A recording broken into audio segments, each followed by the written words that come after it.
연예계의 찬란한 스포트라이트 뒤에는 상상조차 어려울 만큼 추악하고 부끄러운 진실이 숨어 있다. 한때 대중의 사랑을 독차지했던 이들이 어떻게 인성 쓰레기라는 낙인을 찍히게 되었을까? 이번에는 더 이상 화면 속에서 보기조차 불편한 이들, 바로 인성 최악이라는 타이틀을 자랑스럽게 거머쥔 남자 연예인들을 공개한다. 막말, 폭언, 그리고 법조차 우습게 보는 오만한 태도, 이들이 저지른 믿기 힘든 행각들을 하나하나 짚어보자. 3위는 조영남입니다. 조영남은 그야말로 많은 이들에게 절대 가까이 하고 싶지 않은 인물로 기억될 만한 사례라 해도 과언이 아닙니다. 그가 12년간 결혼 생활을 함께했던 배우 윤여정은 자신의 배우로서의 꿈을 잠시 내려놓고 가정을 위해 헌신했지만 조영남은 이 모든 헌신을 철저히 외면했습니다. 심지어 그는 윤여정에게 내가 못생겨서 같이 잘 수 없다는 믿기 어려운 모욕적인 말을 내뱉었다고 전해집니다. 당시 그는 인기도 높고 경제적으로도 넉넉했음에도 불구하고 가정에 대한 금전적 지원은 전무했습니다. 그 결과 윤여정은 아이들과 함께 생활고를 겪어야 했습니다. 그 와중에 조영남은 다른 여성들과 어울려 외도를 일삼았으며 그의 외도 사실이 드러난 뒤에도 뻔뻔하게 내연녀와 함께 살자고 제안하기까지 했습니다. 이혼을 결심한 윤여정에게 조영남이 내민 위자료는 고작 5천만 원이었습니다. 이는 그가 당시 거액의 재산을 보유하고 있었음에도 불구하고 나온 터무니없는 금액이었습니다. 그마저도 아들과 합의를 받았다고 주장했으나 이는 사실이 아닌 것으로 드러났습니다. 이혼 후에도 조영남은 이혼 사유를 윤여정의 성격 탓으로 돌리며 대중의 비난을 자초했습니다. 그로 인해 당시 윤여정은 방송 활동을 재개할 수 없는 상황에 놓였고 결국 아이들과 함께 미국으로 떠나 한동안 숨어 지낼 수밖에 없었습니다. 그런데도 2021년 윤여정이 한국 배우 최초로 아카데미 여우조연상을 수상하자 조영남은 다시 한번 대중의 분노를 일으켰습니다. 그는 인터뷰에서 나 같은 바람둥이에게 최고의 복수라는 발언을 내놓아 사람들을 경악하게 했습니다. 많은 사람들은 이혼한 지 몇 년이나 지났는데 이제 와서 복수 운운하다니 얼마나 이기적인가? 라며 강도 높은 비난을 쏟아냈습니다. 조영남은 이혼 후에도 끊임없는 논란의 중심에 서며 스스로의 이미지를 더욱 나락으로 끌어내렸습니다. 그는 일본 제국주의를 옹호하는 듯한 친일 행보를 보이며 일제강점기에 대한 한국의 사과 요구를 중단해야 한다고 주장했습니다. 심지어 그는 이에 대한 자신의 입장을 친일선언이라는 책으로까지 발표하며 대중을 분노케 했습니다. 일본 내 혐한 세력으로부터 박수를 받았다는 사실이 알려지자 조영남은 이를 자신의 소신일 뿐이라며 태연하게 말했지만 이 발언은 대중의 거센 반발을 불러일으켰습니다. 더 큰 문제는 그의 여성 연예인들에 대한 부적절한 행동과 성추행 논란입니다. 2011년 빅브라더스 프로그램에 출연했을 당시 조영남은 소녀시대 멤버들 중 유독 태연을 강하게 껴안고 볼에 뽀뽀를 하며 시청자들의 공분을 샀습니다. 나이 차이가 3배 이상 나는 후배 가수를 상대로 이러한 행동을 했다는 점에서 그는 권력 남용과 성추행 의혹을 받았지만 해당 프로그램이 파일럿 방송에 그쳤기에 별다른 후속 조치 없이 넘어갔습니다.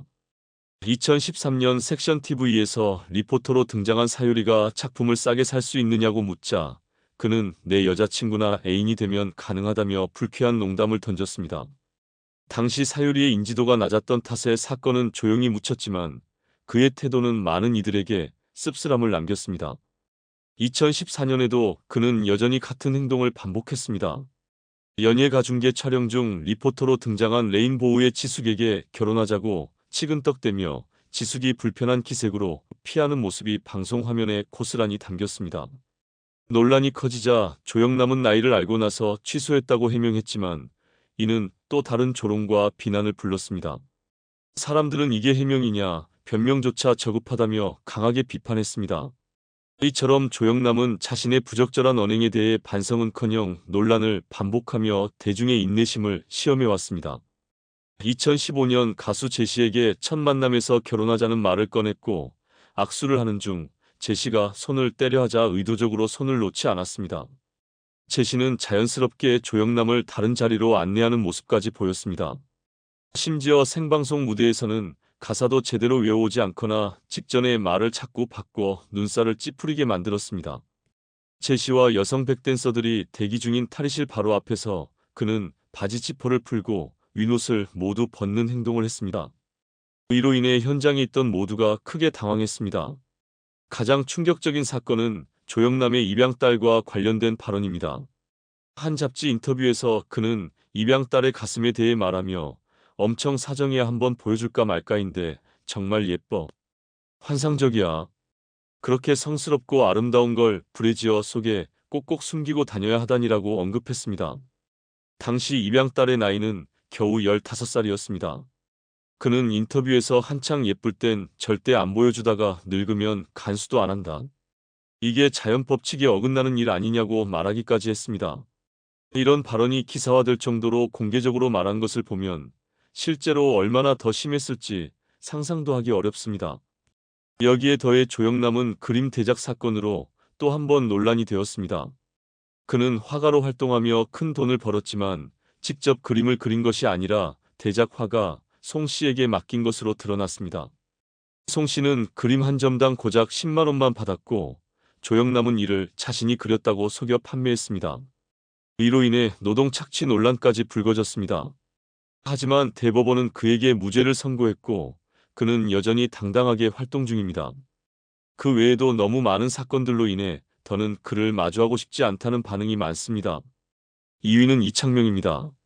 한때 짜장면 시키신 분이라는 유행어로 대중의 사랑을 받았던 그는 어느 순간부터 방송에서 차취를 감췄습니다. 이유는 너무나 명확합니다. 이창명은 방송에서 반복적으로 실언과 악담을 쏟아내며 논란의 중심에 섰습니다. 대표적인 사례로 출발 드림팀 당시 이묘한을 포함한 프로게이머들이 승리하던 순간 그는 일본 새끼들이 이겨봐야 재미가 없다는 혐오 발언으로 분위기를 망쳐놓았습니다. 애초에 이해하기 어려운 발언으로 그는 동료들과 시청자들에게 불편함을 안겼습니다. 뿐만 아니라 이창명은 다른 연예인의 경험담을 자신의 이야기로 둔갑시키거나 동료 연예인들에게 막말을 던지는 비매너 행동으로도 자주 입길에 올랐습니다. 그러나 그의 도를 넘는 행동은 여기서 그치지 않았습니다. KBS 행복 채널에서 보조 MC로 출연하던 당시 그는 게스트로 초대된 이상하 부부가 장애 아동을 위한 천사의 집에서 봉사하는 모습을 감동적으로 전하던 순간 뜬금없이 다음과 같은 망언을 내뱉었습니다. 아이를 가질 때는 성관계를 좀 깨끗이 했으면 좋겠어요. 그렇지 않으니까 이런 일이 생기는 거거든요. 제가 이런 말을 해서 오해할 수 있지만 관계를 깨끗하게 맺어야 돼요. 이 발언은 장애 아동이 태어나는 이유를 부모가 깨끗하지 않은 성관계를 가졌기 때문이라는 말도 안 되는 논리로 연결시킨 충격적인 막말이었습니다. 당시 메인 MC는 그의 발언을 제지하며 의학적으로 검증된 말이 아니다라고 겨우 수습했지만 이 말도 소용이 없었습니다. 문제의 발언은 방송을 통해 그대로 전파됐고 이창명의 경솔한 태도는 장애인과 그 가족들에게 깊은 상처를 남겼습니다. 이 발언 이후 인터넷과 각종 매체에서는 이창명을 향한 비난이 폭발적으로 쏟아졌습니다. 대중은 그의 무책임한 언행이 용서받을 수 없다고 목소리를 높였고 결과적으로 그는 공중파 방송에서 완전히 퇴출되는 신세가 되었습니다. 이창명은 방송을 통해 수많은 사랑을 받았지만 자신의 언행이 가져올 책임감은 외면했습니다. 한 네티즌은 자신이 장애를 가진 조카를 두고 있다고 밝혔으며 이창명의 말에 형수가 눈물을 흘렸다는 사연을 전하기도 했습니다. 이로 인해 이창명은 방송에서 하차하라는 요구에 직면했고 출발 드림팀에서도 그를 내보내야 한다는 목소리가 컸습니다. 이때부터 이창명의 이미지는 급격히 추락하기 시작했습니다. 2016년 그는 운전 중 신호등을 들이받는 교통사고를 일으켰습니다. 하지만 사고 후 그는 차를 버리고 도망갔으며 20시간 이상 행적을 감추었습니다. 사고 전날 그는 출발 드림팀 PD와 술을 마셨던 것으로 밝혀졌고 이는 누구나 봐도 음주운전으로 판단할 수 있었습니다. 그러나 이창명은 이를 부인하며 배터리가 없어 연락이 안 됐고 사고 후 가슴 통증이 심해 병원에 갔다고 해명했습니다. 하지만 사건을 조사한 결과 사고 차량은 이창명 본인 명의의 유령 회사에서 리스한 차량으로 밝혀졌습니다. 그는 세금 탈루를 목적으로 법인 명의로 차량을 등록한 것으로 드러났고 그 사실이 드러나면서 음주운전뿐만 아니라 세금 탈루로도 법적 문제를 일으켰습니다. 결국 이창명은 출발 드림팀에서 하차하게 되었고 음주운전과 세금 탈루 사건은 그를 방송계에서 완전히 퇴출시켰습니다. 사건 당시 명확한 음주운전 증거와 증언이 있었음에도 불구하고 그는 끝까지 이를 부인하며 잠적하는 등 무책임한 태도를 보였고 결국 음주운전은 무혐의로 마무리되었습니다. 현재 이창명은 방송 복귀를 시도하고 있지만 여전히 차가운 여론과 냉담한 대중의 시선을 피하지 못하고 있습니다. 1위는 MC 이휘재입니다.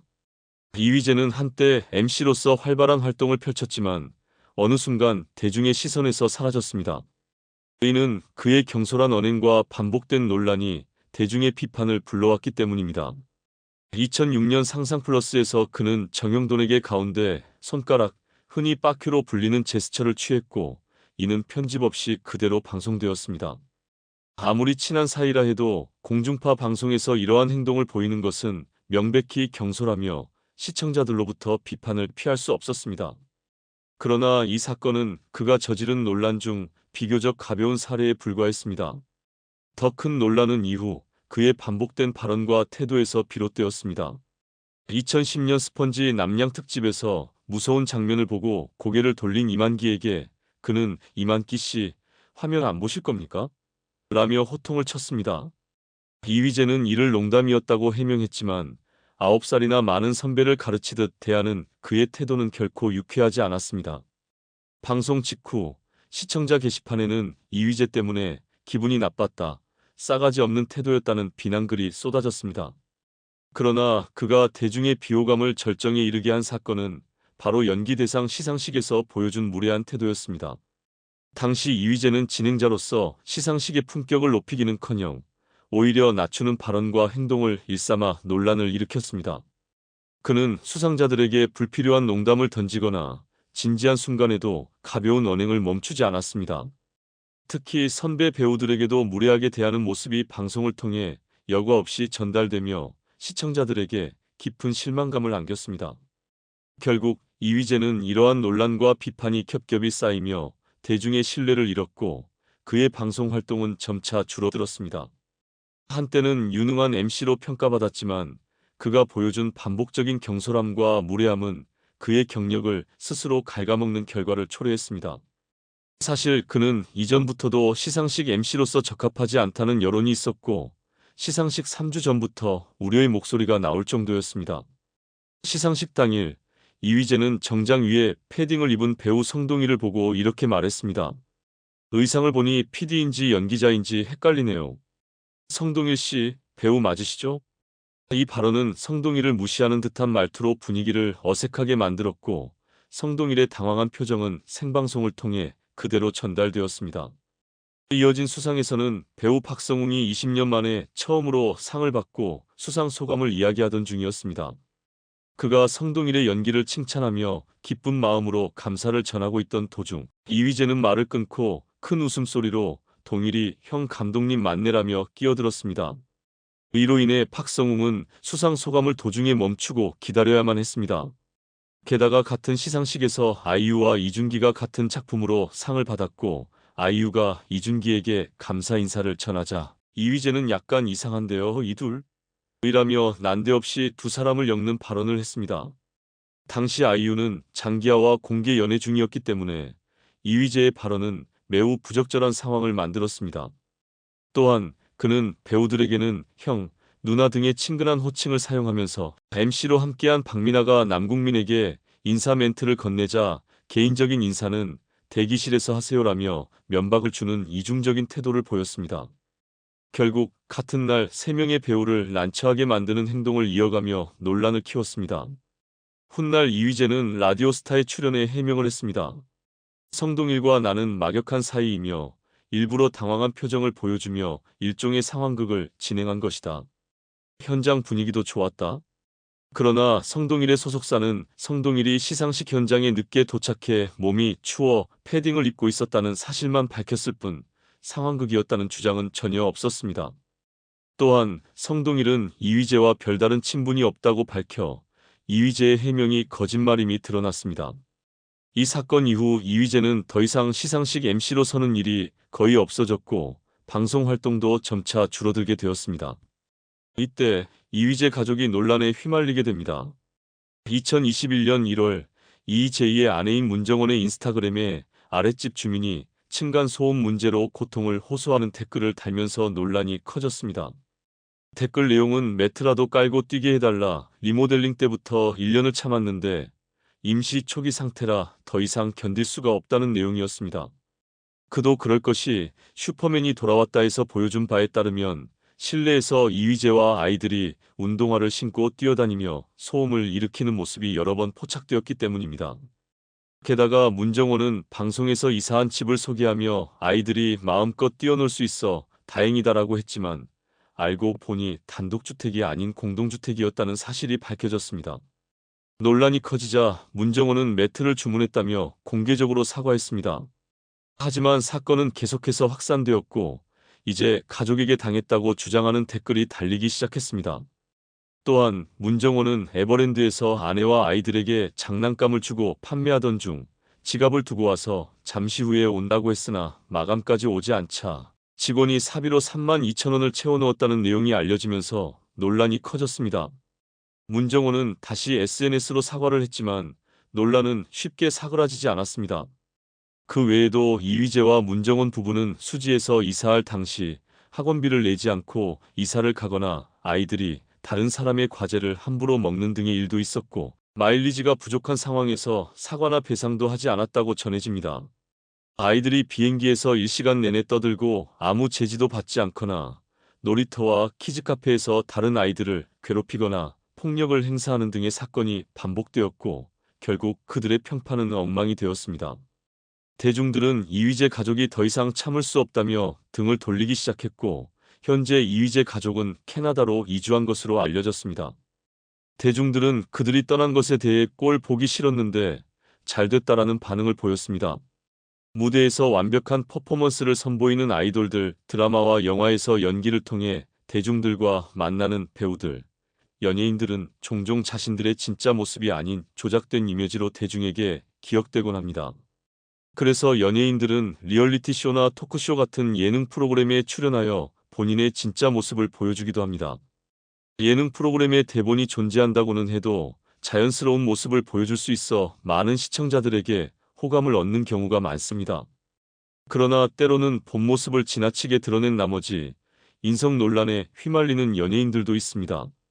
오늘은 예능 프로그램에 출연해 주변을 당황하게 만들고 논란을 일으켰던 연예인 TOP5를 소개하려 합니다.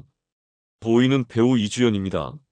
2019년 3월 걸그룹 출신 배우 이주연이 MBC의 라디오스타에 출연하면서 논란의 중심에 서게 되었습니다. 이날 방송에는 MC들과 더불어 배우 송재림, 안우현, 곽동현이 함께 출연했는데 이주연은 오랜만에 예능 프로그램에 등장한 만큼 기대를 모았지만 그녀의 무례한 태도와 과격한 발언들은 대중들에게 실망감을 안겼습니다. 방송 초반부터 이주연은 겁이 많이 나니 말을 많이 걸지 말아달라고 MC들에게 요청하며 모두를 당황하게 했습니다. 그러나 정작 그녀는 이후 방송 내내 주변 출연진들을 비판하거나 예의 없는 발언으로 분위기를 얼어붙게 만들었습니다. 특히 옆에 앉아있던 송재림이 이야기를 할 때 이주연은 대뜸 재미없다, 건조하다와 같은 말을 내뱉으며 송재림뿐 아니라 시청자들에게도 불쾌감을 안겼습니다. 더욱 논란이 된 점은 그녀가 방송 태도에 있어 과도하게 편안하고 건방져 보이는 모습을 보였다는 점입니다. 당시 이주연은 라디오스타의 MC였던 윤종신이 대표로 있는 미스틱스토리 소속 배우였는데 이 친분 덕분인지 방송을 마치 사적인 자리처럼 느끼는 듯한 행동을 보였습니다. 심지어 배우 곽동현이 자신의 연애 경험에 대해 솔직하게 밝히자 이주연은 이를 비웃는 듯한 태도를 보여 시청자들의 눈살을 찌푸리게 했습니다. 자신을 4차원이라 소개하며 뜬금없는 발언을 이어가는 모습은 출연진들을 당황하게 했고 시청자들에게는 공감이 아닌 불쾌함을 남겼습니다. 논란은 여기서 끝나지 않았습니다. 이주연은 방송에서 최근 술맛을 알게 되어 1년 동안 거의 매일 술을 마셨다고 밝히며 자신의 음주 습관에 대해 이야기했습니다. 이어 혼자 술을 마시다가 사람들과 마시니 신이 났다며 음주를 즐긴다는 발언을 덧붙였습니다. 이런 언행은 그녀가 방송에 술을 마시고 출연한 것이 아니냐는 의혹을 불러일으켰습니다. 방송 이후 라디오스타 측이 공개한 영상 클립에는 이주연의 태도를 비판하는 댓글들이 빗발쳤고 결국 MBC는 해당 영상을 삭제해야만 했습니다. 하지만 이미 그녀의 태도 논란과 인성 논란은 걷잡을 수 없이 퍼져나갔고 대중의 거센 비난을 피할 수 없었습니다. 이 사건은 단순히 방송 태도 문제가 아니라 공적인 자리에서의 기본적인 예의와 책임감이 얼마나 중요한지를 다시 한번 상기시키는 계기가 되었습니다. 결국 이주연은 라디오스타 출연 이후 긍정적 관심보다는 실망과 비판의 대상으로 기억되고 말았습니다. 사위는 예원입니다. 예원은 2011년 주얼리의 사기 멤버로 데뷔했습니다. 초창기 멤버였던 박정아와 서인영이 팀에서 탈퇴한 후 새로운 멤버로 합류하며 활동을 시작했는데요. 하지만 주얼리로서 눈에 띄는 성과를 내지 못한 채 활동을 이어갔습니다. 그 이후 예능 프로그램에 출연하며 본인의 매력을 발산하기 시작했습니다. 그녀는 KBS 청춘 불페이와 무한도전 토토가 프로젝트를 통해 예능 아이돌로 자리 잡으며 주목받기 시작했는데요. 또한 2015년 MBC 우리 결혼했어요에서 헨리와 가상 커플로 출연해 긍정적인 반응을 얻으며 인기를 끌었습니다. 그 이후 예원은 아이돌로서보다는 예능인으로 더 활발한 활동을 펼쳤습니다. 그 같은 해 MBC 띠동갑내기 과외하기에 출연하며 배우 이태임과 함께 제주도로 가서 쿨의 이재용과 제주도 생활을 배우는 촬영에 참여했습니다. 그러나 이 프로그램 촬영 도중 이태임과 예원 사이에서 갈등이 발생하며 큰 사건으로 이어졌습니다. 처음에는 두 사람의 다툼이 알려지며 여론은 이태임을 비난했습니다. 이태임이 일방적으로 예원에게 폭언을 한 것으로 전해졌기 때문인데요. 하지만 사건 당시의 녹화 영상이 온라인에 공개되면서 상황은 급반전되었습니다. 영상 속에서 예원이 선배인 이태임에게 언니, 저 마음에 안 들죠? 라는 발언을 하며 도발한 것이 드러났고 반말과 욕설까지 한 사실이 밝혀졌습니다. 이 사건 이후 많은 시청자들은 우리 결혼했어요. 시청자 게시판에 예원의 하차를 요구했지만 그녀는 2개월 동안 프로그램에 더 출연했습니다. 2달이 지나 예원은 자필 편지를 통해 대중들과 이태임에게 사과하며 용서를 구했지만 차가운 여론은 쉽게 가라앉지 않았습니다. 결국 예원은 프로그램에서 하차하며 모든 방송 활동을 중단했습니다. 활동을 중단한 뒤 8개월 동안 그녀는 공식적인 활동을 하지 않았는데요. 그 후 SNL 코리아 시즌7에 합류하며 다시 모습을 드러냈고 김비서가 왜 그럴까, 죽어도 좋아 등 드라마에서 조연으로 연기를 이어갔습니다. 현재 예원은 드라마 조연으로 활동을 이어가고 있지만 과거의 전성기를 되찾는 데에는 아직 어려움을 겪고 있습니다. 3위는 차선우입니다. 비레이사의 멤버로 활약하며 밝고 친근한 이미지로 많은 사랑을 받았던 바로는 2016년 JTBC 예능 냉장고를 부탁해 출연 이후 대중의 비판을 받으며 이미지를 스스로 깎아내리게 되었습니다. 이 프로그램은 게스트의 냉장고 속 재료로 요리를 만드는 포맷으로 바로는 자신이 아무 음식이나 잘 먹는다고 말했지만 막상 방송이 진행되면서 셰프들이 준비한 재료와 요리에 대해 불만을 표시하며 출연진들을 당황하게 했습니다.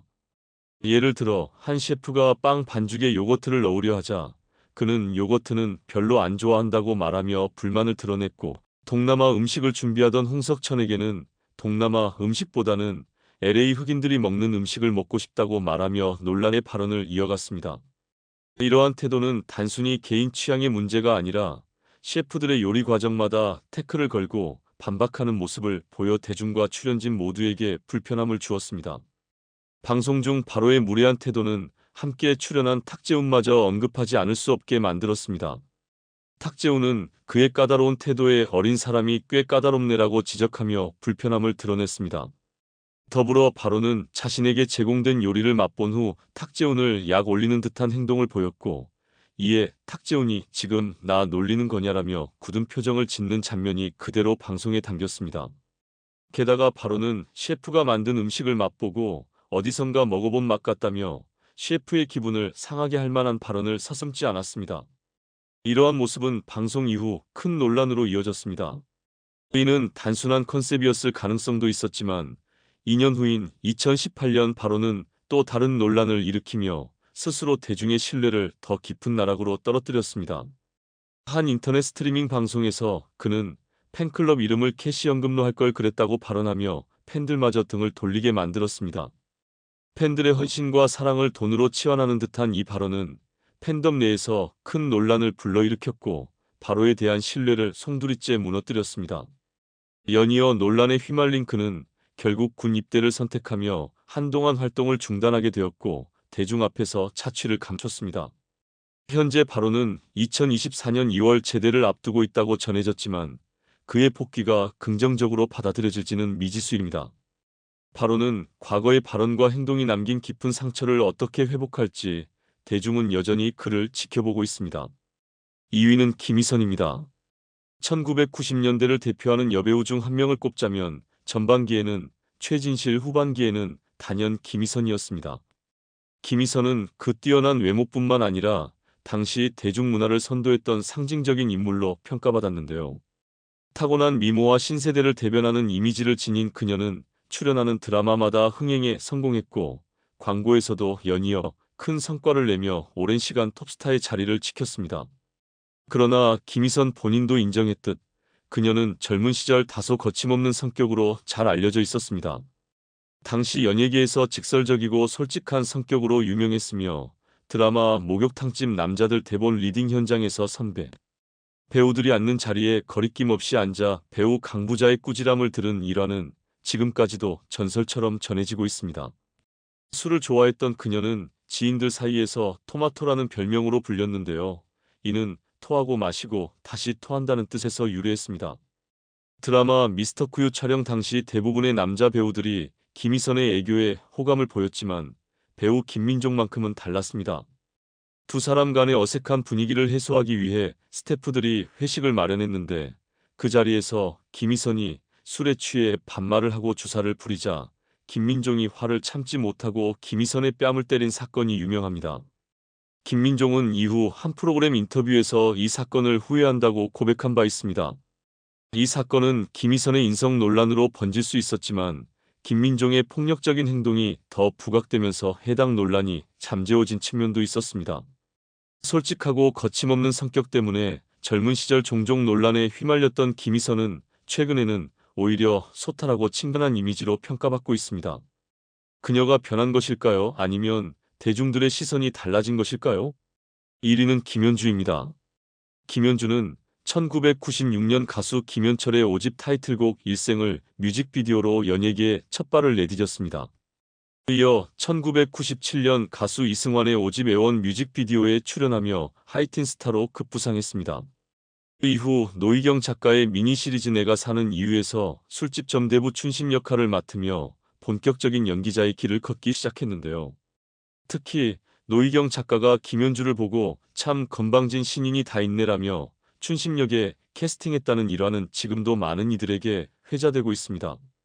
뮤직비디오와 드라마를 통해 점차 인지도를 쌓던 김연주가 단숨에 전국구 스타로 떠오른 계기는 바로 광고였습니다. 국물이 끝내줘요라는 유명한 멘트는 당시 대중들에게 강렬한 인상을 남겼죠. 하지만 어린 나이에 너무 빠르게 스타덤에 오른 탓일까요? 김연주는 한때 자신의 태도로 인해 여러 논란을 겪기도 했습니다. 한 드라마에 캐스팅된 당시 대본을 보고 이 대본 나 위주로 바꿀 수는 없나요? 그것도 안 되나요? 라는 발언을 했다는 이야기가 전해지는데요. 이러한 태도 때문에 그녀는 한동안 싸가지 없기로 독보적이라는 평가를 받았습니다. 심지어 매니저조차 내가 그만두든지 해야겠다. 너 같은 애는 처음 본다며 폭발했다는 에피소드는 그녀의 과거 이미지를 단적으로 보여줍니다. 그러나 당시의 김연주는 자신의 행동에 무엇이 잘못되었는지 깨닫지 못했다고 합니다. 다행히 김연주는 이후 점차 변화하며 성숙한 배우로 거듭났습니다. 그녀는 김희선처럼 시간이 지나며 성장한 사례로 꼽히곤 하는데요. 유방암 극복 캠페인을 위해 세미누드 사진 촬영에 참여하고 꾸준히 해외 봉사활동에 나서는 등 사회적으로 귀감이 되는 행보를 보이며 이미지 변신에 성공했습니다. 과거의 논란과 경솔했던 태도는 이제 거의 잊혀졌고 현재의 김연주는 연기뿐만 아니라 사회적 책임을 다하는 여배우로 자리 잡았습니다. 이는 그녀가 단순히 스타를 넘어 성숙한 인간으로 성장했다는 것을 보여주는 좋은 사례라고 할 수 있습니다. 만약 가장 친한 친구가 당신의 연인을 빼앗아 간다면 어떤 기분이 들까요? 아니면 이런 상황은 어떨까요? 당신과 힘들게 끝을 맺은 연인이 바로 당신의 친구와 새로운 사랑을 시작한다면요. 사랑이라는 감정은 종종 이성을 마비시키고 때로는 축복받지 못할 결정을 내리게 만듭니다. 이런 잘못된 선택은 때때로 대중의 비난을 불러일으키기도 하죠. 오늘은 바로 그 예를 보여준 친구의 연인을 차지해 논란을 일으킨 연예인 TOP4를 소개하겠습니다. 4위는 현아입니다. 연예인들의 연예인으로 불리며 강렬한 매력으로 패왕색이라는 별명까지 얻었던 현아는 화려한 커리어와 더불어 그 누구도 흉내낼 수 없는 독보적인 스타일로 최고의 전성기를 누렸습니다. 하지만 그녀의 이름은 늘 화려한 만큼이나 논란의 중심에 서 있었습니다. 특히 후배 가수 이던과 6년간의 공개 열애를 끝낸 뒤 시작된 새로운 연애는 대중의 충격과 비난을 동시에 불러일으켰습니다. 현아의 새로운 연인의 이름은 바로 용준영. 문제는 그가 과거 현아의 절친으로 알려진 고 구하라의 전 연인이라는 점입니다. 현아와 구하라는 불과 1살 차이로 연예계에서 오랜 시간 동안 각종 방송과 광고에서 함께 활약하며 절친한 관계로 유명했습니다. 그런 만큼 현아와 용준영의 갑작스러운 연애 소식은 대중에게 충격을 안길 수밖에 없었습니다. 현아와 용준영의 관계에 대한 대중의 반응이 더욱 싸늘했던 이유는 용준영의 과거 행적 때문이었습니다. 그는 버닝썬 사태 당시 정준영이 불법 촬영한 영상을 방관적으로 받아본 인물로 지목되며 논란의 중심에 섰던 바 있습니다. 특히 현아는 구하라가 유사한 사건으로 극심한 고통을 겪었던 것을 가장 가까이에서 목격한 친구였기에 그런 그녀가 논란이 되었던 인물과 연애를 시작했다는 사실은 대중의 실망감을 넘어 분노로 이어졌습니다. 이 논란은 현아의 이미지에 치명적인 타격을 입혔습니다. 그동안 그녀를 응원하던 일부 연예계 동료들조차 그녀와 거리를 두는 모습을 보였습니다. 특히 평소 친분이 깊었던 몇몇 연예인들이 현아의 SNS를 언팔로우하며 그녀를 손절하는 듯한 행동을 보인 것이 이를 뒷받침했습니다. 현아는 여전히 대중과 연예계 내에서 복잡하고 미묘한 시선에 둘러싸여 있습니다. 그녀의 새로운 사랑이 과연 비판을 넘어 대중의 공감을 얻을 수 있을지는 시간이 지나야 알 수 있을 것입니다. 그러나 지금으로서는 그녀의 선택이 가져온 후폭풍이 적지 않아 보입니다.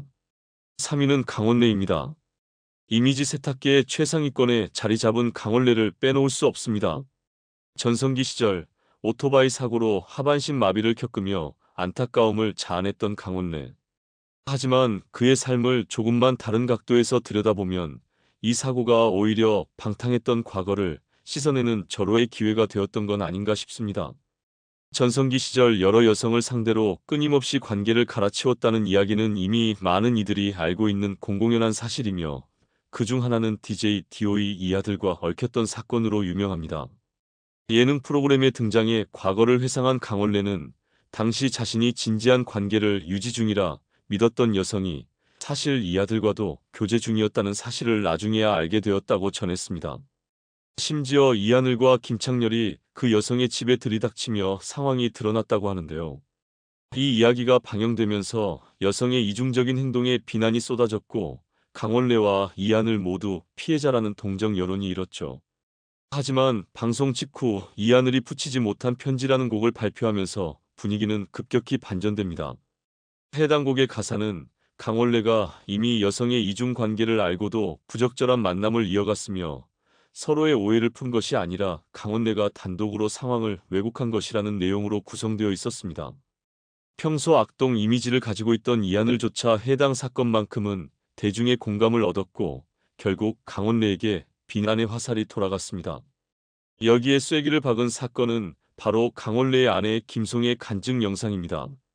이 영상에서는 김송이 지방에 있는 동안 강원래가 친분 있는 여성 2명을 집으로 불러 관계를 가졌다는 충격적인 내용이 담겨 있었습니다. 하반신 마비의 장애에도 불구하고 아내의 지인과 이런 행위를 저질렀다는 사실에 대중은 경악을 금치 못했으나 강원래는 여전히 자신을 응원해 달라는 태도로 일관하며 휠체어를 타고 살아가고 있습니다. 사람은 고쳐 쓰는 게 아니다라는 속담을 몸소 증명해주는 인물이 바로 강원래가 아닌가 싶습니다. 2위는 손담비입니다. 연예계에서 절친으로 알려졌던 손담비와 정여원.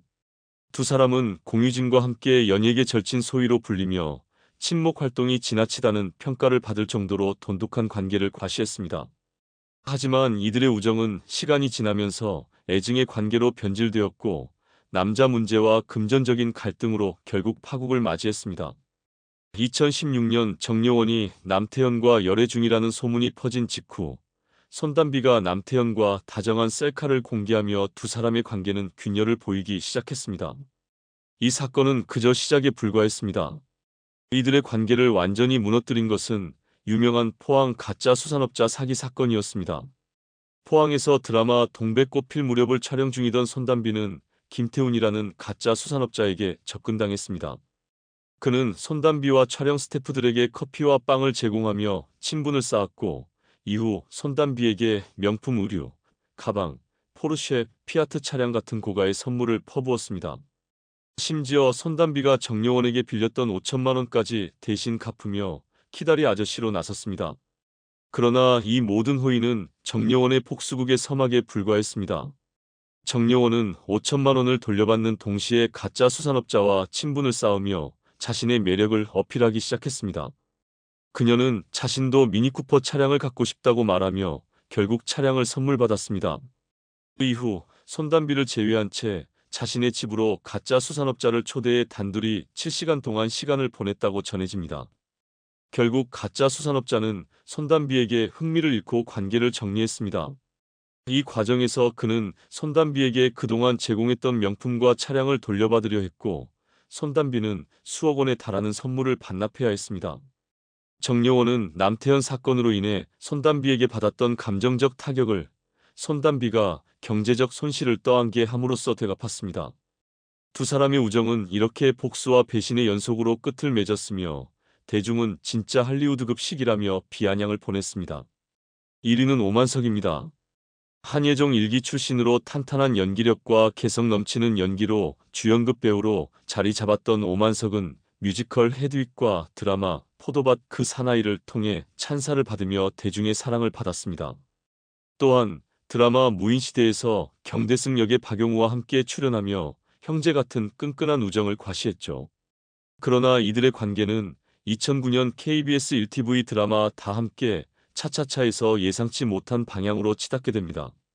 문제의 발단은 드라마 제작 발표회에서 오만석의 발언으로 시작됐습니다. 그는 용우 형과는 엄청 친한 사이라 내가 조안과 극중 커플로 연기하는 것을 안심하고 있을 것이라고 말하며 자신감을 드러냈습니다. 조안 역시 오만석과 박용우가 절친인 것을 알고 있다며 화답하며 화기애애한 분위기를 연출했죠.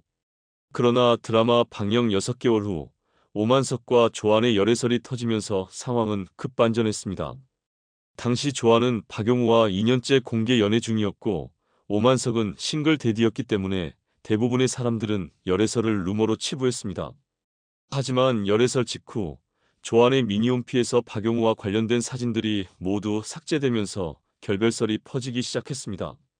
결국 박용우가 두 사람의 결별을 인정하면서 사건의 진실이 드러났습니다. 결별 발표 일주일 만에 조안과 오만석이 놀이공원에서 데이트를 즐기는 모습이 포착되었고 석 달 뒤에는 일본 여행 사실까지 공개되면서 둘은 결국 열애를 인정했습니다. 그러나 대중의 반응은 냉혹했습니다. 형제 같던 박용우의 연인과 연애를 시작한 두 사람은 도덕성 결여라는 비판을 피할 수 없었습니다. 행복이라는 단어는 그들에게 어울리지 않는다고 여겨졌죠. 하지만 그렇게 시작된 두 사람의 관계는 오래가지 못했습니다.